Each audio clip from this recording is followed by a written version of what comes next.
Hey, this is Owen. If you're comfortable, leave your first name and state at the sound of the tiny truck backing up.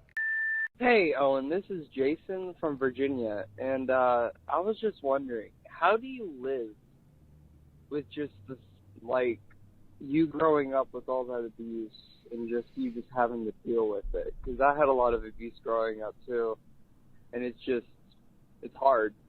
I was just wondering how you deal with it. All right, thank you. Bye. Talking to a therapist has actually been really, really helpful. I would recommend everybody talk to a therapist at some point.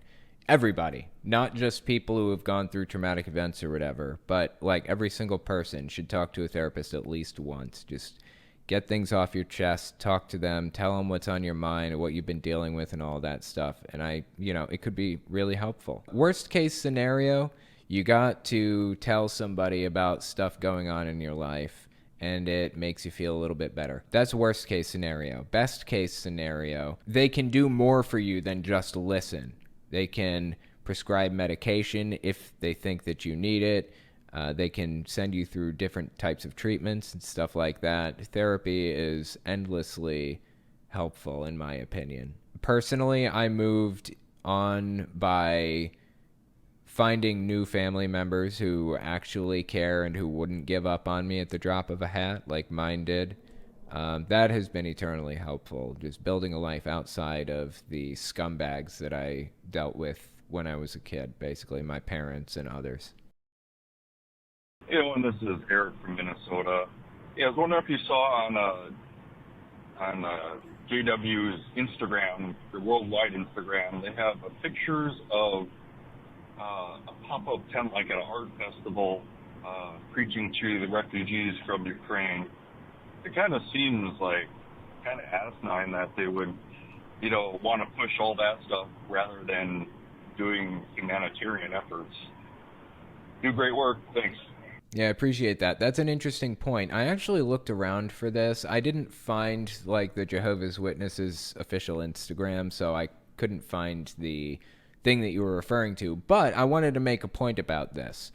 What you were saying is that Jehovah's Witnesses are posting about Ukraine and how they're standing out there trying to find Ukrainian Jehovah's Witnesses who are like refugees and stuff like that. That doesn't surprise me. The thing about Jehovah's Witnesses is they believe that at the end, all governments are going to collapse, all governments, and they're going to ban religion outright. At that point, Jehovah's Witnesses are going to step in, like the elder body, the governing body, they're going to step in and act as the government for Jehovah's Witnesses, but only for Jehovah's Witnesses. They want to create or form out their own government from the top to the bottom. The way that they have the government structured to operate right now is nonsensical and doesn't do anywhere near enough, and they heavily rely on everybody being brainwashed enough, basically. They heavily rely on people adopting the cult personality enough that they aren't going to have to do much enforcement. But when they are prepared to do some level of enforcement, like if somebody sins or something, they're prepared to stalk people, and they do right now. Like elders will stalk Jehovah's Witnesses to make sure they're not breaking any rules. If they catch wind that you're smoking cigarettes or something, they will stalk your ass, no joke. So that's kind of how their government works. If you look back at Hurricane Katrina when that happened, I think 2006 or something like that, Hurricane Katrina was this massive disaster. It was a big hurricane that slammed into New Orleans, I believe. And the Jehovah's Witnesses in New Orleans, they lost their houses when Katrina hit. How did the Jehovah's Witness governing body react? They sent Jehovah's Witnesses down there to help build new houses in New Orleans for other Jehovah's Witnesses. Not for anybody else, only Jehovah's Witnesses. You only get the benefits that they have to offer if you are a member of the religion. That's how this organization works. So, yeah, Jehovah's Witnesses are out there and they're doing some level of humanitarian aid only for other Jehovah's Witnesses in Ukraine. And in my opinion, that's grotesque. It shows a level of dispassion, a level of disrespect, a level of perceived supremacy in Jehovah's Witnesses that you don't always see. They believe themselves to be superior to everybody. And as a matter of fact, Russia banned Jehovah's Witnesses for that exact reason. They cited that reason. Don't get me off on that tangent. I don't think Russia should have banned Jehovah's Witnesses or any religions like that, but the point is that Jehovah's Witnesses believe themselves to be superior and will only offer humanitarian aid to fellow Jehovah's Witnesses, and I think that's terribly wrong. Hey, Owen, I really love your show, and I read your comments, and wow, I know you got a little bit of guff from, the powers that be about your language, and toned all that down, and now the grumblings kind of started that you're political, and I love your show, and I hate for you to, you know more about cults and ministers and all their shenaniganery, as you call it. Stay on that, man. Stay focused on that. You are helping people. And politics, you're just going to be somebody else. And you're not just someone else. Stay with your cults, brother. Love your show. Bye. Hey, Owen, when I said stay away from politics, I didn't mean religion and politics and cult behavior and how it has affected politics. That's not what I meant. I meant the cold politics of, like, the war in Ukraine and things like that, because you can really get on people's political toes really quickly and offend without meaning it, and you are a very well-meaning guy. And, you go out of your way not to offend, and with global politics, it's a nuisance, and you know what I'm saying. Anyway, keep up everything you're doing. Bye. Yeah, I appreciate that. Appreciate the phone call. This person actually calls in a lot.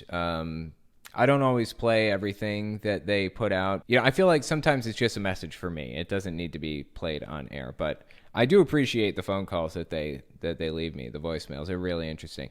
In this one, I feel like what's being said is I shouldn't focus so much on Russia and Ukraine because that's way more political and way less cult-like.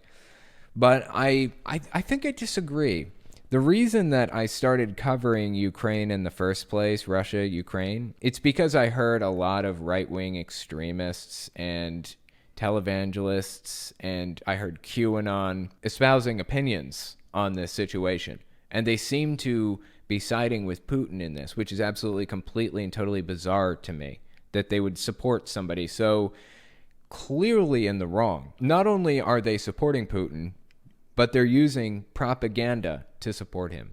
Putin's propaganda. The propaganda that's coming out of Russia. They're using it. Their belief on Ukraine is parallel with each other, QAnon and Russia. That's why I'm covering this stuff. I do get where you're coming from. You don't want me to, step on someone's toes or turn somebody off from this stuff because I'm political or whatever else. People are either going to love me or they're going to hate me. And there's really not much I can do about that. I don't really want to police the things that I say for fear of upsetting somebody. I want to get my opinions out there. And if they don't like my opinions, then they don't have to listen. That's been my position up to now. Anyway, I appreciate the phone call. Here's an email from NBigsy, I believe is the name. Hey Telltale, I've been a big fan of your channel for a while now. I think I started watching in 2018. I tried to call, but I have really bad anxiety. That's okay. I had a question. Why do poor/in poverty tend to lean towards supporting Trump hardcore even years after his term? I lived in rural Pennsylvania for a few years, and I've seen a lot of very poor people support him. I feel like the Democratic Party leans more in their favor. Thank you and have a great day. Absolutely. Democratic Party does lean more in their favor, but they've been propagandized heavily. This is the power of propaganda. So it's a combination of a few things. It's multifaceted and it's very complex, and it does not just boil down to propaganda, but I think that's one of the key issues here is the propaganda. The second reason I believe that people who tend to be more impoverished support Donald Trump, I think it's partly because of a generational thing. Like they grew up being super ultra conservative. They grew up in a conservative home. They grew up going to a conservative church. Everybody around them at their school, their classmates, their playmates, their friends, their family, everybody, they're all ultra conservative.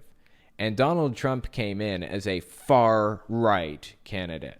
The things that he believed were really far out there, really far right. And naturally, if you live in a conservative environment, you tend to lean on the more ultra-conservative side. I think that's another facet to why people who are impoverished tend to vote Republican. It's a combination of propaganda and generational decisions that were made forever ago and a bunch of other things that come along with it. That's my take. But like I said, it's a very complex answer that I don't have all the answers for. This one's from Marcus, 1975. I was raised a Jehovah's Witness. In 1975, I was 10 years old. I remember hearing a lot of people speaking of it. Glad you found that audio clip. Just proves once again how full of this cult is. For context, Jehovah's Witnesses back in 1975, they had this campaign called Stay Alive to 75. They believed the end was going to come by 1975. All you had to do is make it to 1975 and you wouldn't have to die. You could live forever because Armageddon would come and the new system would be here and you'd make it into the Garden of Eden 2.0, basically. They had to retroactively go back and change the wording in all of their books to remove that false prophecy, re-release new copies, and tell their members to burn all of the old copies, basically, is what happened. It was a big fumble by the Jehovah's Witness organization. So that's the context. Back to the email from Marcus. Why did the expression new light not get used back then? My dad died believing in that old saying, this generation will by no means pass away, referring to 1914. Yeah, the new light thing, that's a new explanation for why they're wrong about so many things. The governing body of Jehovah's Witnesses come out and they make these wild claims like the end is going to come in the next 10 years or something like that. And then they get new light. Jehovah reveals new information to them that changes the projection. So now they know it's going to be coming in 10 years instead of 5, that kind of thing. We didn't have this information before, but now we do have the information. This is the new light we're providing to you. It's like an off-ramp to their bad predictions and ideas, basically. That's why it wasn't used back then, because they hadn't come up with that off-ramp yet. My dad died believing in that old saying, this generation will by no means pass away, referring to 1914. Yeah, Jehovah's Witnesses claimed that anybody who was alive in 1914 wouldn't die. They would live to see the paradise earth, Garden of Eden 2.0. Absurd. Those people would be well over 100 years of age. My family members are still holding fast to this nonsense. The next generation of the governing body will be spewing more new light. There were 2 studies done, one from MIT and one from a university in the UK. Both have pointed to the year 2040 as a serious crisis for the world. Perhaps JW should jump on that bandwagon. Love your channel. Keep it up. I appreciate that. Well, honestly, I feel like we're going through a serious crisis in the world right now. There are always serious crises in the world. I don't know what those studies pointed to or why they pointed to 2040 or whatever else, but there's always some crisis happening in the world, some more serious than others, and Jehovah's Witnesses will always try to latch on to those crises to try to prove that they're correct. In reality, they're not. They've been wrong since the beginning. I honestly don't understand why anybody continues to believe it. Childhood indoctrination, brainwashing, those are the only 2 reasons I can possibly imagine that my mom is still stuck in there, Same with you. The only reason I can imagine that your family members are still stuck in there because of the brainwashing, because of the mind control, because they're too afraid to look outside and think things through in a logical way.